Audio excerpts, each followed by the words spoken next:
we keep blaming this on some deadly virus when we have to back up and realize the people that are actually dying are dying from toxic exposure to the environment.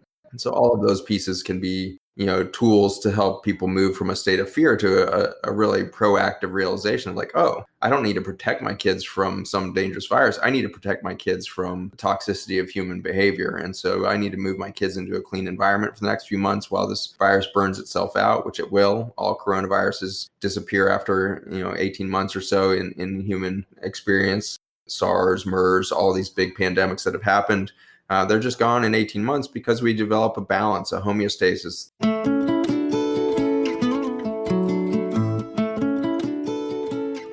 From the Weston A. Price Foundation, welcome to the Wise Traditions podcast for wise traditions in food, farming, and the healing arts. We are your source for scientific knowledge and traditional wisdom to help you achieve optimal health.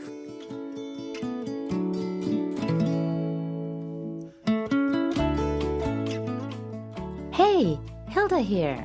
The truth is there is a lot of concern right now because of our current worldwide health situation. Cases are rising, and so is our anxiety. Part of that anxiety stems from a general sense of helplessness and powerlessness before the situation. What can we do to be proactive, to cultivate health in our bodies and in the world? Well, this is episode 248, and our guest today is Dr. Zack Bush. Zack is a physician specializing in internal medicine, endocrinology, and hospice care. Zack is an internationally recognized educator and thought leader on the microbiome as it relates to health, disease, and food systems. Today, Zack offers some perspective and ideas for boosting our health. It starts with taking positive, proactive steps rather than simply managing disease or our fear of one. He reviews the role that pollution and environmental toxicity play in viral distribution and mortality. He talks about the importance of giving Mother Nature her lungs back, and he reminds us of the power of a hug.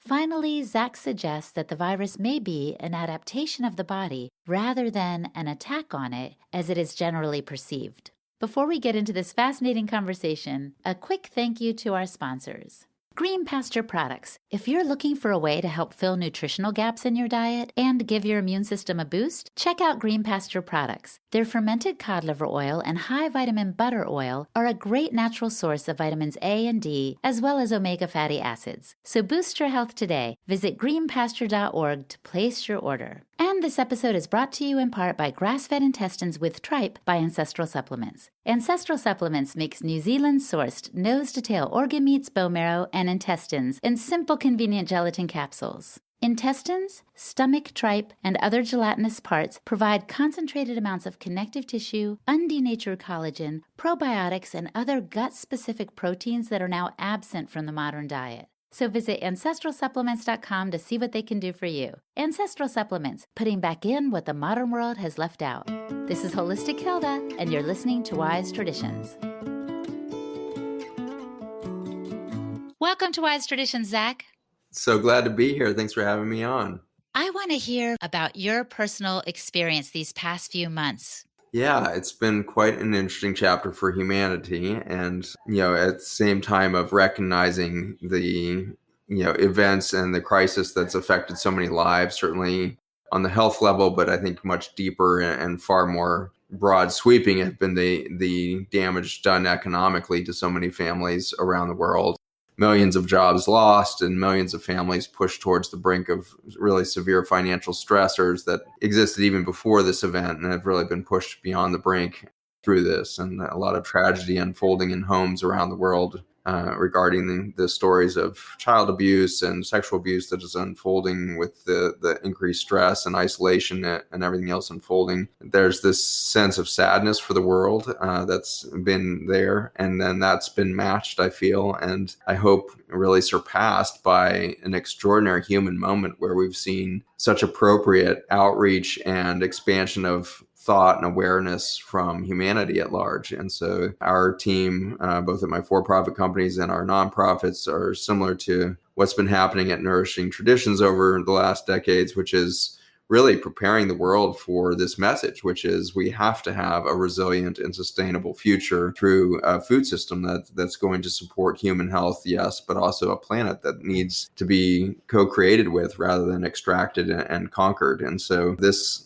moment of pandemic, I think, has brought more of that awareness and sense of urgency to every household in the world of what are we going to do when supply chains are lost? How are we going to really support ourselves at a more fundamental level and reach a level of independence that we've been, in fact, lacking for decades? And so I have a sense of excitement for myself and humanity at large of this is our moment. This is the moment that the important stuff comes to light, and we have an opportunity to engage one another to create real sweeping fundamental changes in not just the behavior of our food on the plate, but how do we start building socioeconomic systems that respect Mother Earth and respect every animal and human on that earth? And how do we really bring that sense of deep regard and awareness of the sacred nature of life itself? And how do we start behaving that way as a species for the first time? And so I think we're at a turning point. We're at a tipping point of consciousness, connection, and opportunity to really engage in places we don't usually get to go. You're so right. And as I listen to you, I think, oh my gosh, you sound so calm and even keeled.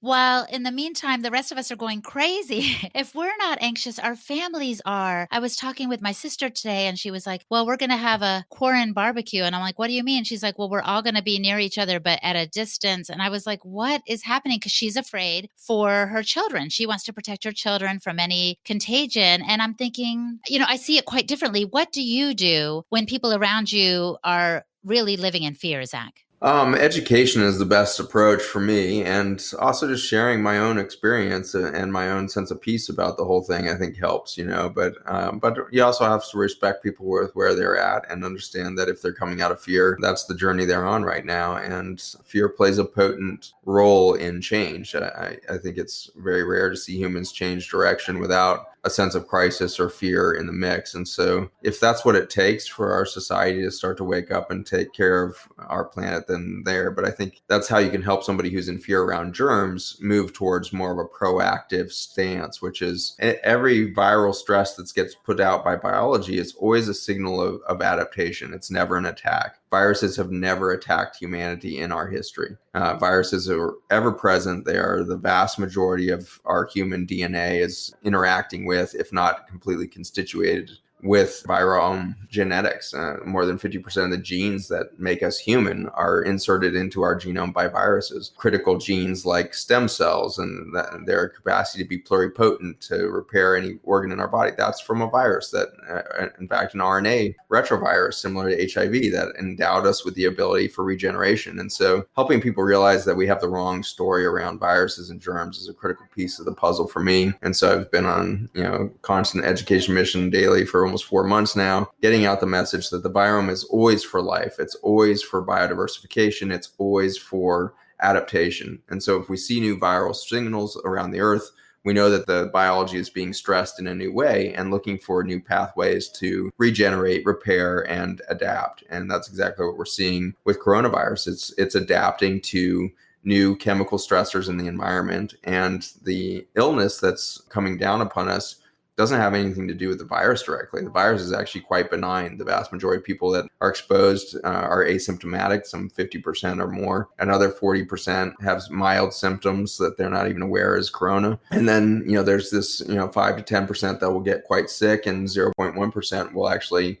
show up and have a life-threatening situation on their hands. And it's in those 0.1% where we see the reality that there's not even an infection really presenting. The 5,700 patients presenting to New York hospitals with what we were calling COVID-19 actually had no fever. They had no white blood cell elevation or left shift, as we call it in the white blood cell analysis, to suggest that there's even an infection going on. Instead, they're presenting with hypoxia or loss of oxygen from a toxic exposure. And so I've been working diligently over the last few months to help tease out what is the mechanism of that toxicity. And of course, just like its origin in chemical agriculture, we find that the pathway for this virus to carry toxin in the bloodstream is not the virus's fault. The virus is binding to air pollution. Air pollution is binding to toxins like cyanide and other things that we produce in our transportation and energy sectors. And that's what induces a hypoxic event. And so we keep blaming this on some deadly virus when we have to back up and realize the people that are actually dying are dying from toxic exposure to the environment. And so all of those pieces can be, tools to help people move from a state of fear to a really proactive realization of like, oh, I don't need to protect my kids from some dangerous virus. I need to protect my kids from the toxicity of human behavior. And so I need to move my kids into a clean environment for the next few months while this virus burns itself out, which it will. All coronaviruses disappear after, 18 months or so in human experience. SARS, MERS, all these big pandemics that have happened. They're just gone in 18 months because we develop a balance, a homeostasis. The human immune system as a herd immunity really starts to learn the role of this virus in our genomics, and we take that information on, and it doesn't cause any illness after that 18-month period. So that's going to happen again. We've never needed a vaccine for these viruses to go away. They go away because our immune system is intelligent, and we're just in a normal relationship to Mother Nature that we've always been in, and we've made that a fatal condition in a very few number of people, but ultimately, taking the lives of, some tens of thousands probably around the world of patients that would have likely passed away from other forms of pneumonia and viruses. But this year it's been COVID. Every year there's new strains of respiratory viruses that participate in challenges to the immune system. And those that have those damaged and vulnerable systems can succumb to illness secondary to the virus, but never die from the virus. They always die of secondary complications of bacterial pneumonia and hospital-acquired infections and all of the things that actually lead to these really high mortality rates that we've seen in New York City with 88% mortality for ventilated patients. Those numbers are extreme. That has to be a hospital-acquired toxicity, not something that came out of the environment, because there's no environment that's produced that kind of toxicity outside of a hospital with COVID or any other virus on Earth. So we're producing the toxicity that's leading to this mortality stuff. So, if I'm understanding you correctly, what we should do is, as you said, move our families or get ourselves into a situation where we can be less exposed to toxins. And do you mean like literally, like into a place where there's less pollution and less maybe non-native electromagnetic frequencies? Yeah, that's exactly the kind of thing that is important. So right now, if you're trying to figure out how do we socialize safely, you mentioned a COVID barbecue or something like that. If you're doing that in LA, your risk is that you're in LA air pollution, and the virus is an avenue for that air pollution to enter your bloodstream and cause an injury. And so the idea is, if you want to do social events, make sure it's at the beach or out in the mountains, some place away from the typical toxicity, because right now we're vulnerable to that toxicity in a new way. And I think that's poetic of nature to design, in some ways, a virus that exposes the toxicity that we've created on the planet and makes us more vulnerable to our own damage. There's a nice checks and balances, reality to that syndrome. So the idea of taking a proactive role as a parent or as an individual to say, I know exactly how I'm going to keep my family happy and healthy. We're going to be outdoors as much as possible in the cleanest environments we can reach. And if that means we need to go for a 3-hour drive outside of LA or New York to get to that clean air, we're going to do that. And we're going to engage Mother Nature in ways that we haven't had an opportunity to perhaps in years. And so that's the excitement that I have, is people are actually doing that. We're seeing people, hit all of this. And we're going to see an exciting period now as the national parks start opening up and city parks are opening up and beaches are opening back up. And so I hope that everybody takes the opportunity to witness Mother Nature healing from the break that we've given her from our onslaught of consumptive and destructive behavior, and that we engage her in a creative process. And do you think the fact that we've, in many countries, been in lockdown, isolation, and so forth, and we've stopped using airplanes and a lot of modes of transportation, do you think in a way that's going to facilitate the disappearance of the virus? The virus will always be around, but it doesn't cause us problems unless we couple it with these toxicities. And so what we saw in China is very clear. As soon as the air pollution dropped below 40 parts per billion of this specific air pollution called PM 2.5, as soon as it dropped below 40 micrograms per cubic meter, the deaths from this COVID syndrome disappeared completely. And so if we clean up the atmosphere through decreased, poisoning of the atmosphere, we will not have a problem with COVID. And so it's a very, easy line to follow through this. And so it's important for people to realize that the reason why people aren't getting sick isn't because they're sequestered, it's because they stopped poisoning the earth. And so we need to take that message forward, because I think people are completely deluded that there's some sort of advantage to social distancing. The only thing that could have possibly come out of social distancing was a slight blunting of the curve. But in fact, in hindsight, we know that didn't work at all. In fact, the countries that did not do any social distancing and masks and all of that have had some of the best outcomes. We have 7 states within the United States that didn't do any shutdown of retail or stores and everything else. And they have had the fewest fatalities of any of the states per capita. So we really did the wrong thing in hindsight. And nobody really at the health science level or public health level thought that social distancing was going to actually stop infections. They announced early on that they were going to try to reduce the speed of the epidemic so that there wasn't so much overload with the hospital. But at no point did any of those officials actually come out and say, this is going to decrease your likelihood of ever getting this virus, because that's just scientifically inaccurate. We don't actually pass viruses through respiratory droplet very often. Most of it's actually passed through airborne virus state, which is not tied up in the liquid of a respiratory droplet. Respiratory droplets go 3 feet or so. And so that's why they say social distancing helps, is because you can't pass respiratory droplets. And yet that's not really how viruses pass around the world. Viruses have been passing around the world long before human air travel or human existence. Viruses have been trafficking the planet through airborne techniques, and that's what we're seeing with this air pollution phenomenon, is it binds to PM 2.5 carbon particulate in the atmosphere and gets carried around the entire globe for an even distribution across the land. And you can see this if you look at the US map. The virus affected all of the counties in the United States over about a 4-week period very cohesively. There's pockets of increased mortality, but the actual number of cases, I think is going to end up being very consistent across that space, because it doesn't have to do with, respiratory droplet spread. It has to do with the air spread through high atmospheric trafficking, and then the pollution drops down onto the human plane from the stratosphere in a very even distribution across the planet. Yeah, so just to make a little analogy, it's like this virus, if it's a signal of adaptation, as you're saying, it's like the red check engine light on our car, right? So when that comes on the dashboard, it's because, let's say, my oil needs to be changed, and it's only going to show up when my oil needs to be changed. So we may continue to see responses to the virus when our pollution and toxin levels rise. Yeah, we'll see more fatalities as we continue to poison the earth, for sure. And some of those will be from COVID, but we see the same phenomenon every single year from flu. And so flu season is not a season of viruses. Viruses are around 24/7 all the time without change. And it's not like the viruses are born out suddenly in October and then disappear in June. That just isn't how the science of any of it works. And yet we've been led to believe that there's a flu season where suddenly viruses are attacking us between October and June.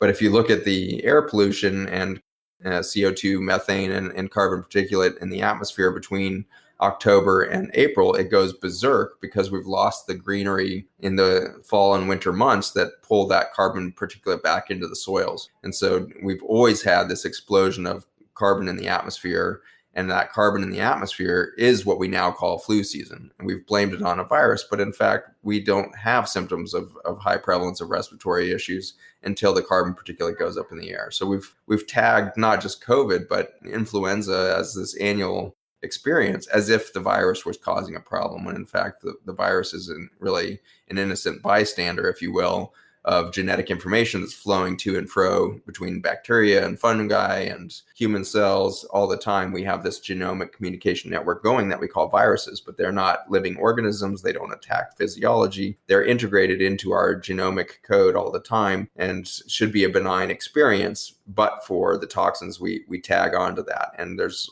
nicely published papers showing that flu virus, COVID virus bind to PM 2.5 and carry it into the bloodstream. And so these viruses are always ever present, and we have the wrong model for our understanding of viruses, because we thought they were part of the microbiome. We thought they were like bacteria or fungi, some sort of living organism that could attack us. It's not at all the case. Viruses are not living organisms. They work very closely in coordination with our own genomic, transfer data, our own genomic replication.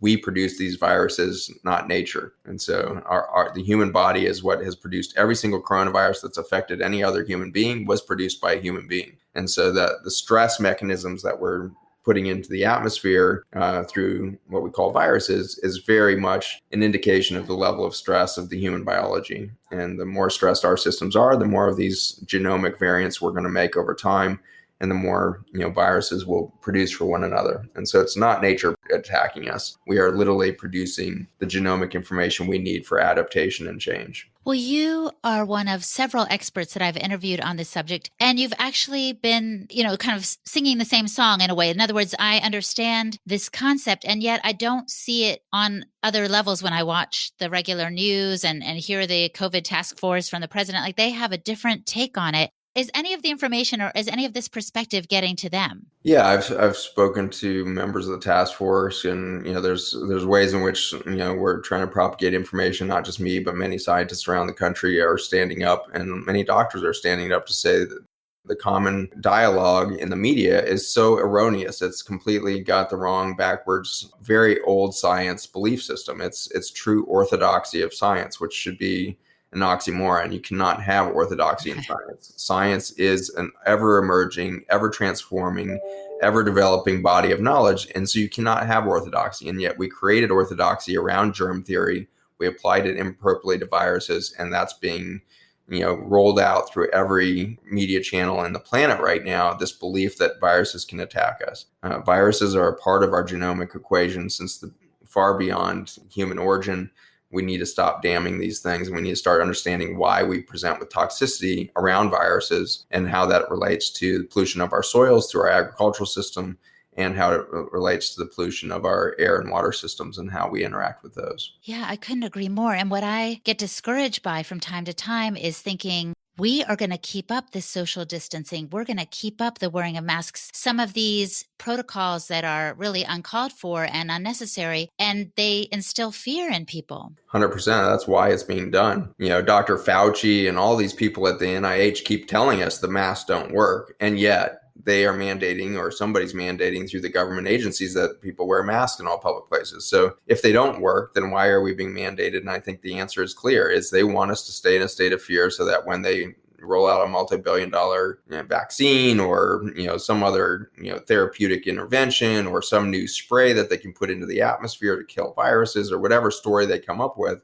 it's to drive and exploit our fear for massive multi-billion-dollar situations that are unnecessary. And attacking nature, it never works. And we are amping up the game right now. We are elevating this attack, and nowhere is that more true than this story of masks and social distancing. Like, it's literally trying to create an environment, or it is creating an environment where we start to fear one another, and we start to see each other as part of the problem, or we are paranoid about the health of those around us. And that is going to be a schism in human behavior and social structure if we allow it to persist. What steps do you think we can take to not allow it to persist? I think it comes down to self-education, self-awareness, and intuition. I really believe that everybody, if you will sit and meditate right now, be in silence for a day around the health of yourself and your family, and really think about, where does that come from? Has health for your family ever come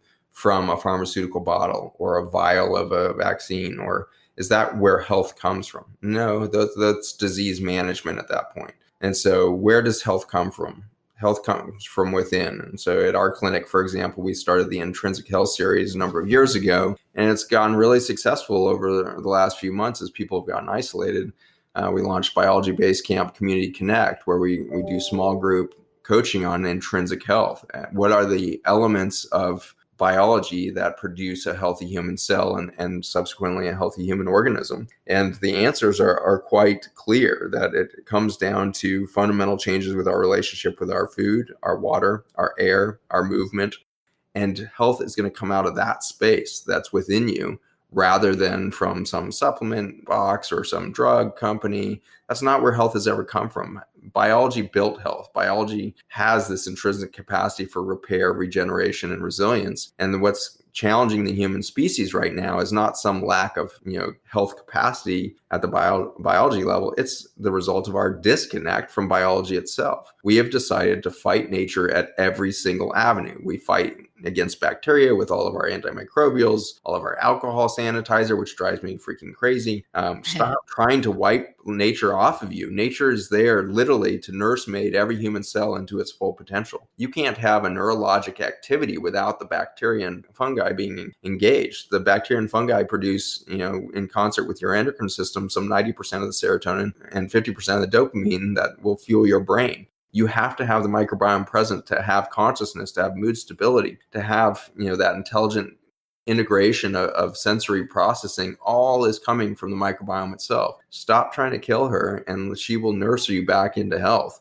Mother Nature is intrinsic in her capacity for healing, and it loves a co-creative, biologically diverse environment to do that within. That's how she works. And so, we need to overcome fear with a sense of community, and that sense of community needs to happen at the microbiome level. It needs to come up, bubbling up through our sense of connection to our food system. If you don't know a farmer, get to know a farmer. If you haven't been to a farmer's market, get to a farmer's market. If you haven't planted a plant in your window or on your deck or in your backyard, then plant a plant. I don't care if it's wildflowers or something you can eat. You need to get back engaged with the growing process. Mother Nature has asked us to be co-creative with her, and growing things is an incredibly profound experience. It can change you spiritually and rise your consciousness just through the act of putting a seed in the ground, watching it sprout, watching that mature into a fruiting plant. Watch a child or a loved one consume that tomato or that eggplant or that cucumber, knowing that Mother Earth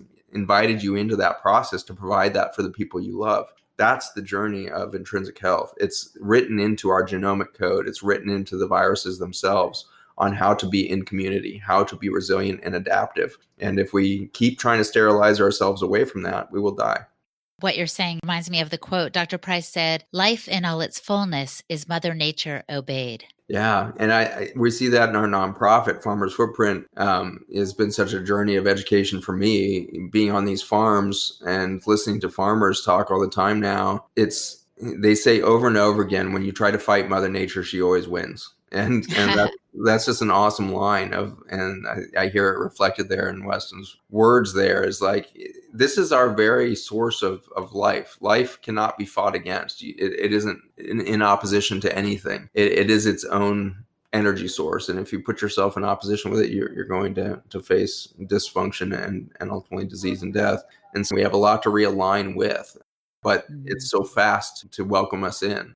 Our breakthrough in the lab back in 2013 was the discovery of a communication network in soil that is made by bacteria and fungi. And we now recognize that as being produced in a healthy human gut as well. And so we pull those carbon molecules that function as a wireless network out of fossil soils where we had a super diverse, microbiome 60 million years ago that, were wiped out by the last massive extinction event. And now again, we're repeating that extinction event that we saw with the dinosaurs through the death of the topsoil. This time we're the death of the topsoil through our agricultural and, energy companies and technologies and pollution. But at the dinosaur time, it was an asteroid that hit and killed the topsoils of the earth. And so it's profound that in that soil, predating those extinction events, we find a communication network made by a multitude. You're talking about millions of versions of bacteria and fungi, each species, each variant making its own element of carbon molecule metabolite, which functions as another key or another, kind of wireless communication network within the system. And when you put this,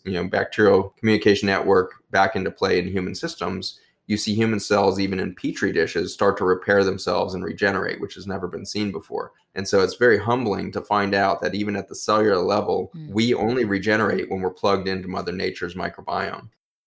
I would love to see a future where we do not have a pharmaceutical industry. We do not have a supplement industry. We have a Mother Nature that's been fully engaged, and we've grown an ecosystem that hasn't existed on the planet since 60 million years back. And so that's the potential that we have. That's the journey that's laid out before us of we could literally revolutionize the way that biology happens on the planet when we align ourselves correctly. It's in our combat mentality that we've created our own demise.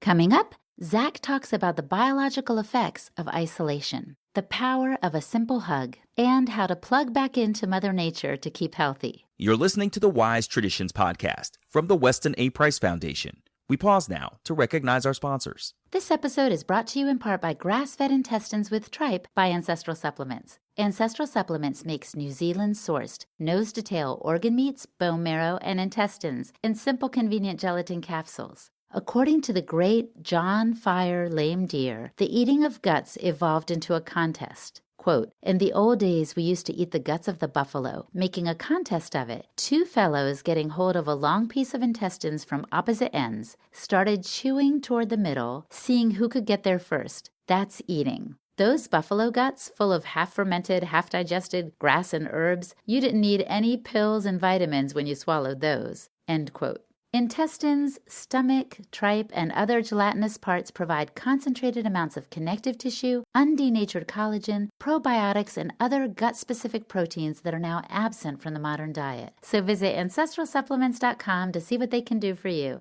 Ancestral Supplements, putting back in what the modern world has left out. And green pasture products. Many parents struggle to provide the nutrition their family needs for good health. The modern diet is lacking in essential nutrients, and common vitamins are often unreliable and synthetic. That's why Green Pasture products offer fermented cod liver oil and concentrated butter oil that can help fill your family's nutritional gaps and provide a boost to your health so they can thrive. The oils are a great natural source of vitamins A and D and omega fatty acids. Our family takes Green Pasture's fermented cod liver oil regularly to round out our diet. So go to greenpasture.org and place your order today. This is Holistic Hilda, and you're listening to Wise Traditions. When you're envisioning that future where we're healthy and reconnected with Mother Nature, I picture us as well, reconnected with each other. And I think you've talked before about the importance of a hug, right? Can you speak to that a little bit? Yeah, it's a really interesting experience. So, everything we've talked about so far, from the pollution to the coronavirus to, a bacterial communication network and microbiome, that's all in the biology field. Biology is the visible portion of life, but it's of course not the fabric of life. The fabric of life is actually atoms and the atomic structure. Atoms are extremely minuscule, little energetic events that are happening all the time, and they organize themselves into different structures that we call the periodic chart. These periodic elements are arrangements of protons and electrons, and in that they function as little gravity centers, if you will, that create density through organization of space. And so the atomic structure of humans is the same as that as a rock, it's the same as the table in front of you, the same as your computer in front of you. These are all reorganizations of atomic energy, and at that level, at the atomic energy level, we are also invited to interact and be in a co-creative process. And a hug is an extraordinary avenue into an energetic atomic experience. Every split of a millionth of a second, you're exchanging electrons with your environment.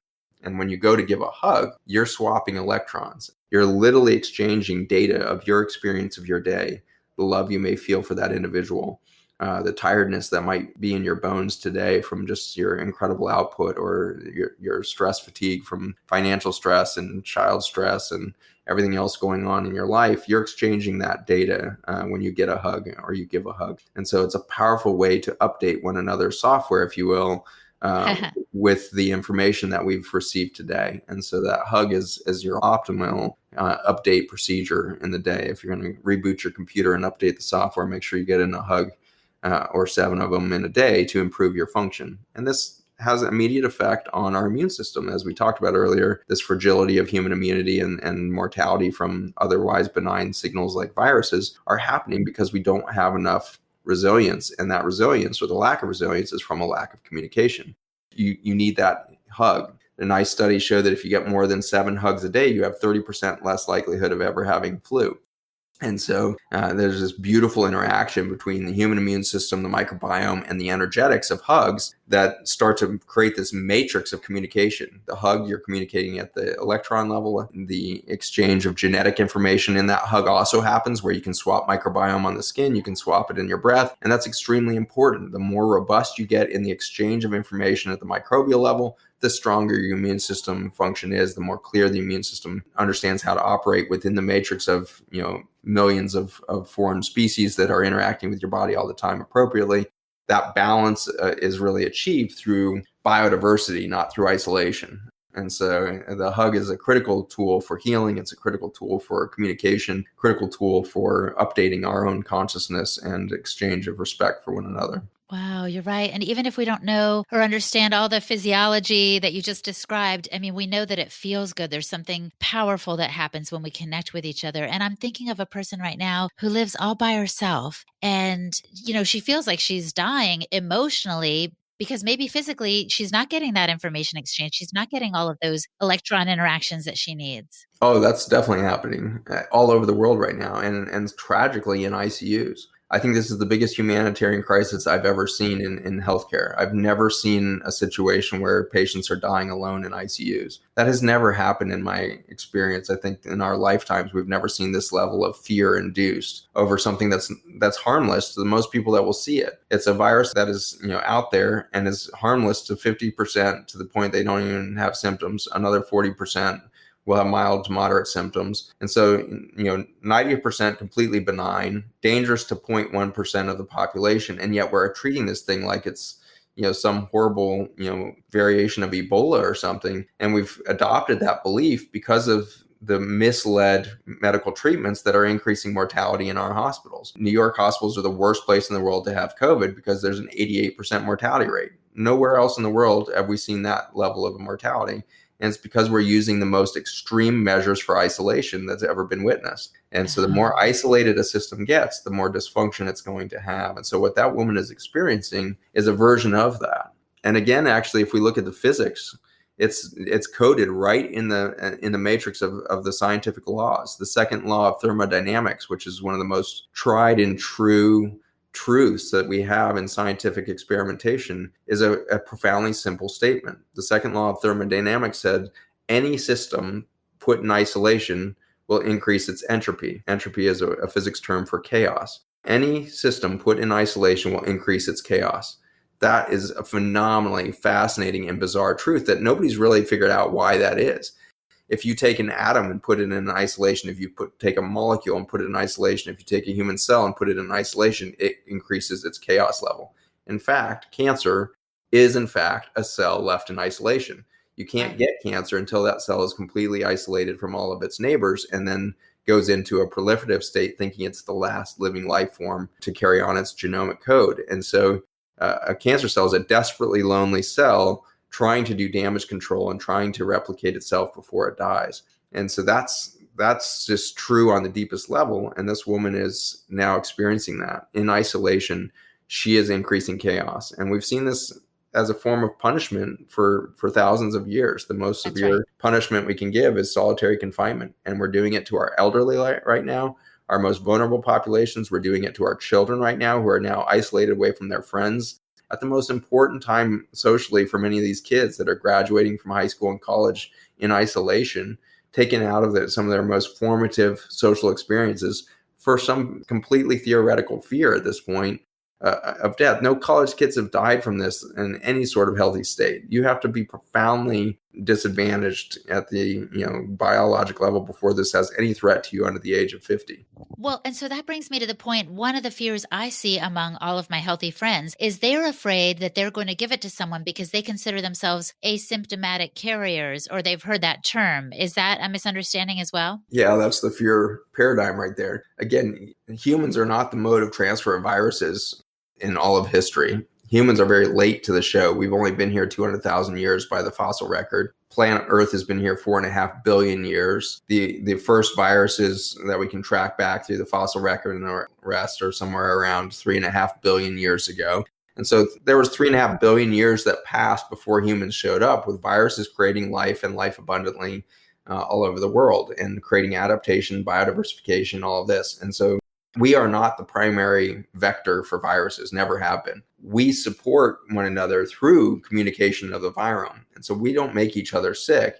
We can actually are passing information along. And if that information is then poisoned with a toxin in the air pollution or otherwise, then it could cause some harm. But you aren't the vector. It's the nature around us. And so again, how should we interact with the elderly and vulnerable? We should take them to a national park and spend the day out in the fresh air with them if at all possible. If not, if you need to go visit them in a nursing home or some other environment, make sure it happens outdoors. And then your risk of having some abnormally, dense amount of viral production affecting their lungs drops to infinitesimally low experience. You want them to have the microbiome and its biodiversity around them, and then whatever virus may or may not be present around you or your loved ones or whatever becomes a very tiny part of the puzzle. If you walk into an isolated room and you spend a few hours there and there's no fresh air put into that space, now a virus can become abnormally consolidated and actually, present some sort of risk, especially if the person is on medications like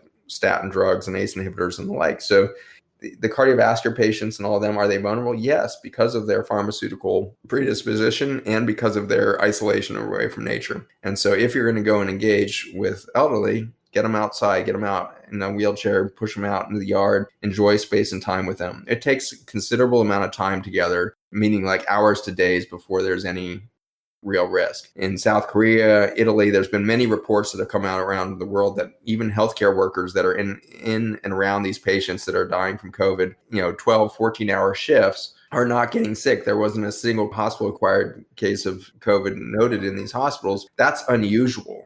Most viruses, you'll see hospital-acquired thing. What it's suggesting is COVID is harder to get in short-term, contact with one another than ever before. And again, people say, oh, well, that's because they're taking all of these measures in hospitals. No, the measures in the hospitals are actually making things worse. In places like cruise ships, we see extremely low fatality rate because they're on a ship out in the ocean, they're away from pollution, and they're safe. And so we see average age on the cruise ships that came into Oakland, for example. That ship had 3,700 people on it. 1/3 of the ship was tested to show that there was at least 10% of the total ship that had become infected with COVID. And yet only 3 people ended up dying, and they didn't end up having any acute illness leading to hospitalization or death until after they had left the ship after 14 days of quarantine. So they actually had gone through the whole course of COVID, had come out the other side of COVID, and were having some respiratory symptoms when they left the ship. They were then put into army tents and all of this toxic air of Oakland. And then they got progressively sicker over the next few days and weeks. And, weeks after they already had COVID and passed through their system, they're dying from respiratory failure, from secondary pneumonias and all that were acquired in the hospital care and all that. So we really have to critically look at, what is causing the virus to spread. And is it a bad thing? The virus doesn't seem to be a bad thing. The bad thing is the toxicity on the other side. And so that's pharmaceuticalized patients. There's very clear drug predisposition here. ACE inhibitors, which are a common blood pressure medication, and statin drugs both upregulate abnormally the receptor for the virus. The virus carries in the air pollution content like cyanide, and you get a hypoxic injury. Not because of the virus, but because the human biology has been screwed up by the pharmacy. The virus then carries in human toxicity on the back end of it, and suddenly you have a life-threatening event. Again, the virus is playing a very small role in that, and I would say a very benign role in that. It's just doing what it's supposed to, which is enter through the ACE2 receptor in the lungs. That's how it's supposed to do. That's how we're supposed to get this genomic update. And yet we've abnormally created an abnormal landing place for those by pharmaceuticalizing the lung.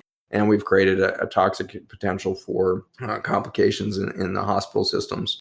Now, Zack, did you see this coming down the pike? I heard somewhere that you predicted the coronavirus. Is that true? Yeah, I didn't call it coronavirus because I didn't care what virus it was going to be. It's been easy to predict because this is how, again, viral adaptation happens. So for the last couple of years, I've been showing slides around the world of the damage done by Roundup in our agricultural system. And if you take the Roundup spraying maps in China, you can see that the most dense spraying patterns overlay the location of the highest viral output from the biology. And so every year from influenza, or whether it's new variants of influenza, H1N3 or H3N3, all these different variants of flu that happen, they're all coming out of the most damaged biologic system on the planet. China uses more Roundup than any other country, and it uses more antibiotics in food production of pork and poultry than any other country. It has literally the most toxic food production system on the planet because it accepted Western influence through our Western belief system of chemical agriculture and food production.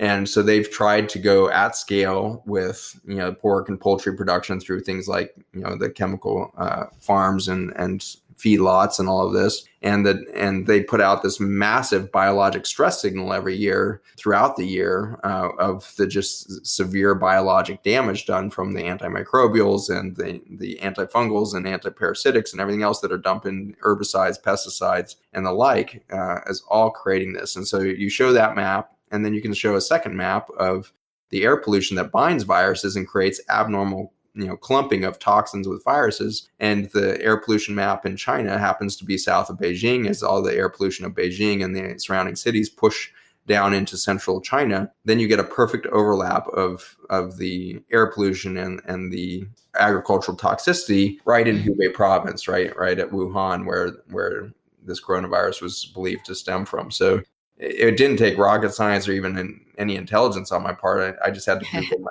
Google maps of where is the most toxic place on the planet, and I'll show you exactly where the highest signal of stress is going to be coming out of the biology, and that's going to be in the form of genomic viral things, and it's going to transport rapidly around the world because it's the highest level of air pollution. So there was a clickbait titles that I think got put on some of my podcasts saying I predicted something. I've been preaching this for 8 years that we're going to kill ourselves by it, and it had nothing to do with really saying I was some sort of conspiracy theory buster or anything like that. It's just simple biology. It's simple mapping of our toxicity, and you can see exactly where this stuff stems from.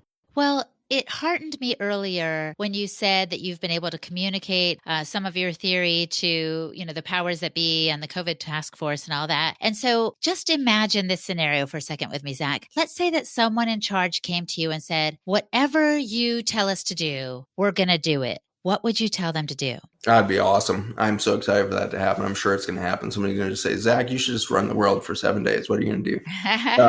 So it'd be very simple. I would take masks off of every person around the world. The only people that should, even consider, a respiratory barrier, and I wouldn't choose a mask in this case. I would use like a clear face shield or something like that, so they're not breathing through a mask. Breathing through masks has a really severe concerns around what happens to respiratory health when you breathe through a mask, but that's another story. So take the masks off, get everybody outside, and I would start mapping out, transportation and energy plans such that, people starting with names starting with the letters A through C cannot drive on Wednesdays, Thursdays, and Fridays or whatever it is. And so you start figuring out how are we going to get back to normal behavior socially and economically without driving a return to the toxicity. So first, let's do short-term fixes with changing our transportation habits and our energy habits. And second, let's fix the food system. And that's through a regenerative agricultural system that will reabsorb all the carbon contaminants that we're putting back up into the atmosphere every year, poisoning ourselves through what we call flu season. And so we needed to fix that very rapidly. We've only got about 8 years to fundamentally change our food system before we kill the oceans at an unrecoverable state. 8 years is a very short amount of time to put in radical change. And so farmersfootprint.us, we're about to roll out a much bigger project around water systems as well. So keep in touch with us through there. Figure out how you can get engaged, but it can start in your backyard, where if you can start increasing the amount of green content, carbon in your soils, you're going to help reverse this trend of disease. So plant a garden, get engaged with a garden if you don't have room to plant one, volunteer at a CSA or get engaged at a farmer's market, figure out how to become part of a new supply system where farmers are rewarded for their efforts, so that we do more direct consumer interaction with them instead of them losing 96% of the revenue that goes into the food system is never realized by a farmer. And so we need to correct that. We need to give farmers reward for their hard diligence of their work every morning, 4 a.m. till dusk. They're out there working to create a healthy planet and healthy food system as to the best of their capacity. We need to encourage them, and we need to revitalize their economic incentives for doing the right thing, which is stop spraying herbicides, pesticides, stop over disking and plowing the land, and let the fungal bed come back into its natural work of pulling carbon and sequestering and cycling that carbon through our food systems. And we can reverse the whole process. And so we need to fix the food system. Transportation and energy are short-term fixes that need to be put in place and held over time. But longer-term solution is to get the earth to breathe again. We need to give her back her lungs. If earth can breathe, she can handle all of our carbon. Carbon's not a poison until we kill the lungs. And then in her emphysema state, CO2 collects in the atmosphere and suddenly we can't breathe. 1 in 8 children now have asthma in the United States and Australia and other industrialized countries, our children can't breathe because our planet can't breathe. It's going to happen that way because we are a fractal of the nature we live within. And so if we give her back her lungs, she's going to repair the system. She's going to get it all functioning again. We could get rid of flu season as we understand it if we would go to a regenerative agriculture system across the globe. Oh, that's a beautiful vision. And I have to ask you, because we are a group that's committed to food, farming, and the healing arts, and absolutely regenerative ag. I'm curious about your stance on diet. Some people have told me you're plant-based, and others have asked me, please find out from Zack, like, is he not for eating sustainably raised regenerative meat? Good questions. Yeah, I've shied away from coming down on any clear identity on that because I don't think our food should be our identity. I think it's very important that we understand that we're spiritual beings having a human experience, and I think too often our nutrition has been held as almost religious orthodoxy, and it creates schisms and it delays and disrupts our ability to really transform the food industry. Our enemy is the chemical industry. We need a food system that is free of chemicals, period. And so I don't care if you're paleo or keto or vegan or whatever you call yourself. I would first challenge that and ask you to drop that title and make you remember you're something bigger than your diet. But then I would ask you, are you part of the solution, which is getting chemicals out of our food system and soil system so that we can heal Mother Earth?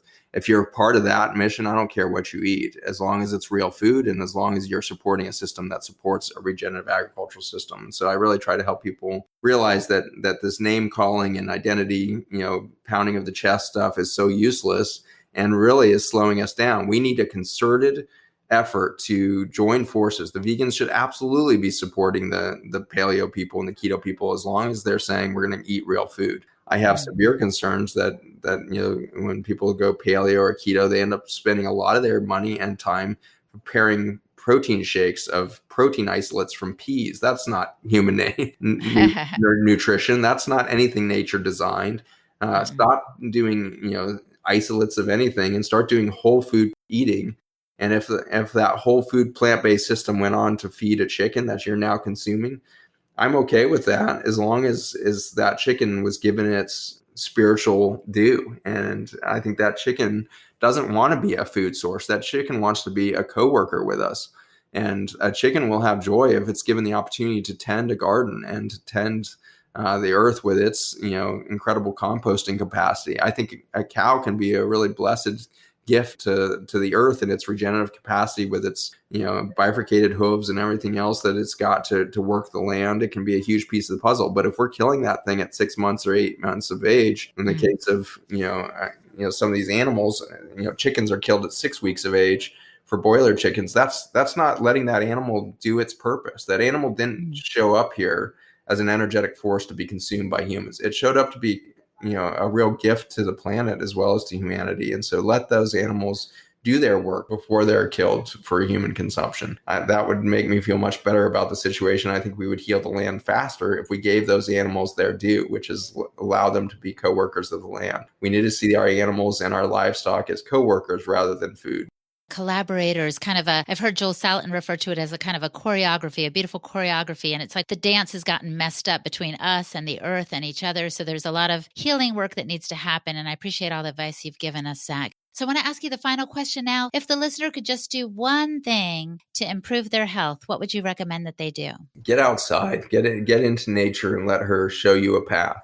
You are a deep spiritual force that has shown up right now. There are 7 billion of you that have shown up right now at the tipping point of human history. We could have as little as 7 or 8 decades left of human life on Earth. We are looking at our own extinction event pending on the horizon. And yet everybody showed up right now. I believe the 7 billion souls that showed up right now are literally here to transform the experience of being human. You need to reconnect to humanity for sure. You need to reconnect to the animal kingdom for sure. But you're not going to start down that pathway with clarity until you get outside. And so please, this week, take the opportunity to get out of the 4 walls, get out of your yard, get out into Mother Nature at large. Let her show you your purpose that you showed up to do right now, to be part of the rise of consciousness, to be part of the reconnection to Mother Earth herself. And let's co-create a future for our children and for our planet that does not have a foundation of economics driven by chronic disease, an economics that's driven by warfare, an economics that's driven by extractive transportation and energy systems. We need to realize a completely different and aligned mission across all of these different sectors, where Mother Nature is our template and our nourishment as we move into a future that's never been witnessed in human history. Excellent words. Thank you so much for your time, Zack. And I pray we take on that spirit that you've recommended. It's beautiful. Thanks for your time. Appreciate the audience and all that the Weston A. Price Foundation has done over time to really advance the discussion of nature and nurture. Our guest today was Dr. Zack Bush. Visit his website, zackbushmd.com, for more information and resources. And I'm Hilda Labrada-Gore. You can find me at holistichilda.com. And for the show notes for this and every podcast episode, visit our website, westonaprice.org, and click on the podcast page. And now, a quick review from one of our listeners from Apple Podcasts. Wild and free always. Thank you for continuing to provide insightful, thought-provoking, and genuine information and inquiry. The science is never settled. At a time when critical thinking is ever more essential to the future of humanity, thank you for your voice and the voices you bring on to continue the inquiry. Ever grateful for this. Wild and free always, we are grateful for you, for your listening, and for your sharing the episodes. And everyone, please feel free to write a letter to the editor, which we could insert into a future journal, or post a review on Apple Podcasts, and we'll try to read it here on the show. Thanks again for listening, my friend. Take care of yourself, y hasta pronto.